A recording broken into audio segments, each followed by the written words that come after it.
अकेले बैठे हैं तो किसी के साथ बैठ जाए, क्योंकि आप सुनने वाले हैं सबसे डरावनी कहानी जिसे शायद आपने आज तक ना सुना हो। चलिए आज हम शुरू करते हैं एक सच्ची घटना पर आधारित ये भूत की कहानी। एक डरावनी रात थी। घने जंगल के बीच एक पुराना जर्जर हवेली थी।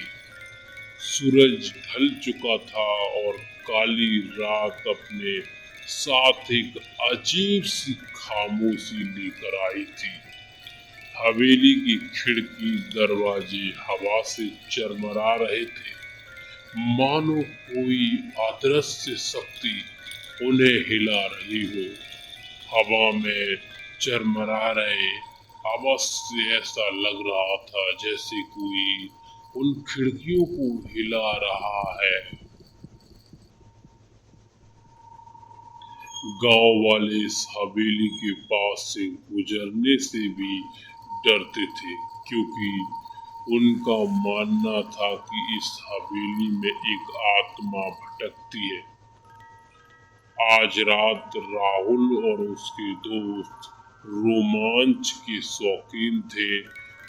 उस हवेली में जाने का फैसला करते हैं। जैसे ही उन्होंने हवेली के अंदर कदम रखा, गजब हो गया। हवा में एक सर्द एहसास फैला गया। धूल और जाले हर जगह थे और पुरानी लकड़ियों से एक अजीब सी गंध आ रही थी। टॉर्च की रोशनी में आगे बढ़ रहे थे, हर कोने को टटोल रहे थे। अचानक उनके ऊपर से किसी के चलने की आवाज आई। कौन है? राहुल ने हिम्मत करके पूछा, लेकिन जवाब नहीं आया। आवाज तेज होती गई। ऐसा लग रहा था जैसे कोई भारी चीज घसीटता जा रहा है। उसके दिल तेजी से धड़कने लगे। वे सीढ़ियों से ऊपर की ओर जाने लगे, जहां से आवाजें आ रही थी। ऊपर एक लंबा गलियारा था, जिसके अंत में एक बड़ा कमरा था।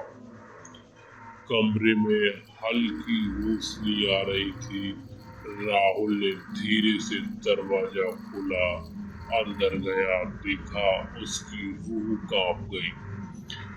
कमरे के बीचों बीच एक पुरानी टूटी हुई कुर्सी पड़ी थी और उसके चारों कोन खून के निशानों से थे। तभी एक ठंडी हवा का झोंका आया और कमरे की खिड़की तेजी से बंद हो गई। उसके पीछे से एक धीमा सा करकराहट सी आवाज आई। तुम यहाँ क्या कर रहे हो? वे मुड़े और देखा कि एक धुंधली सी आकृति उनके सामने आ गई थी। उनकी आंखें लाल थी और चेहरे पर भयानक भाव था। वह हवा में तैर रही थी।